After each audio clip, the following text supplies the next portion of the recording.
السلام عليكم ورحمة الله تعالى وبركاته. كلتو على wanaagsan daawadayaal ku soo dhawaada warka TV-ga Galmudug oo si toos ah idinkaga imaanaya studio TV-ga Galmudug oo ku leeyahay magaalada Nairobi.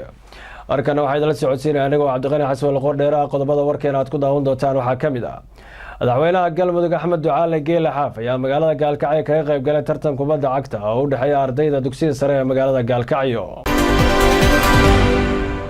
24 ka tirsan dagaalyahanada Al-Shabaab ayaa lagu dilay duqeyn ka dhacday gobolka Hiiraan ee bartamaha Soomaaliya. Maamulka Galmudug ayaa kamid ah maamul goboleedyada ugu badan ay saameysay faragelinta iyo xanibaadii dhaqaale ee kaga timid dowladda federaalka.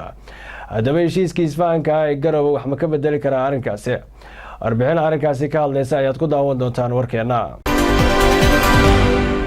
Maxkamad ku taala Kenya ayaa sii deysay 3 qof oo loo haystay inay ka tirsanaayeen ururka Al-Shabaab. Gabar qabata hawl ay isxigsiyaan ragga oo qaadista sawirada iyo filimada oo ay raacsan tahay sameynta website-yada. Warbixin ayaa idinkaga haynaa. Akhbaaraadka dibaddana waxaa kamid ah ergey gaarka ah ee Mareykanka u qaabilsan Kuuriyada Waqooyi ayaa sheegay in horumar la taaban karo laga sameeyay wadahadaladii u dhaxeeyay Mareykanka iyo Kuuriyada Waqooyi. qodobadaas iyo qodobo kale ay ku daawan doontaan u diyaar garooba warkii oo fidsan.